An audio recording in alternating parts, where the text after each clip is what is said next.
You know, we live in a time where everything looks challenging, even chaotic. You know, in Isaiah it says that the darkness, even the deep darkness, will cover the earth, but the glory of God will rise. You know, we are living in the end times, but we have hope. We have this hope in Jesus Christ, because we together are one new man, and this is Sevenfold Church. Hi, this is Pastor Chris, and I just really wanted to share a little snippet with you of some of the stuff that's going to be covered at God's prophetic feasts. Did you know that the communion that you take today is linked and comes from the actual Passover feast itself? Now, Passover and the story and the original meaning of it in the Old Testament, I'm going to touch on, but let me pick up on the bit of what we know about today, called communion, which was Passover. You see, when Jesus wanted to do the Last Supper, he asked his disciples to go and prepare the Passover. Understand that when the disciples went to prepare the Passover, they would have prepared it the historical Jewish way, which consists of different elements, consists of something called a Haggadah, which is the order, because the Passover Seder meal has an order. It remembers the plagues of Israel. It remembers different things about how God delivered them out of slavery. So we know and we understand that there was 4 actual cups.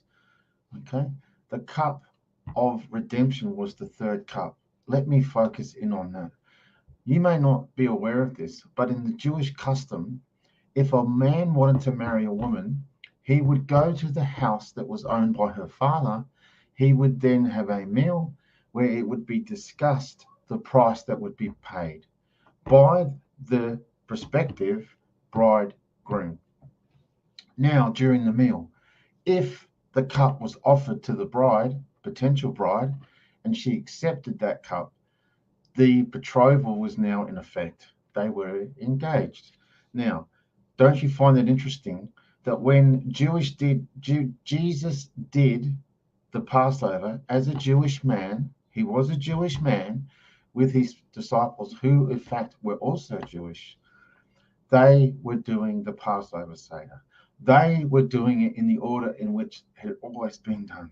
So for 2 years, the disciples had always done Passover the way that they'd always done it, and they did it the same way and would have done it the same way with Jesus for 2 years, except this time. What was different?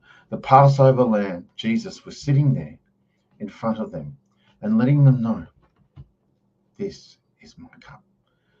So when he said to them that this is my cup, and this was the new covenant, he was literally letting them know, I am not taking of this cup again until I drink of it with you in my Father's kingdom.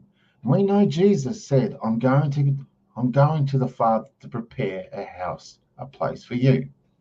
Important. So when he offered them this cup and he said, this is my blood, which is shed for you, they were at that point being presented with a betrothal. They were being presented with the reality that if they took that cup, they were accepting the invitation to come to the marriage supper of the Lamb. They were accepting the invitation that there was going to be a seat with their name on it. Take that cup. And when you take that cup in communion, this is what it goes back to. When you take that bread, you're taking the fact that he, as the Passover lamb, which was to be sacrificed as a sin offering for many, when they took that bread, when they take that cup, when we take that bread, when we take that cup, we're saying, yes, Lord, we accept your salvation. Yes, Lord, we accept your betrothal. Yes, Lord, we want to be your bride.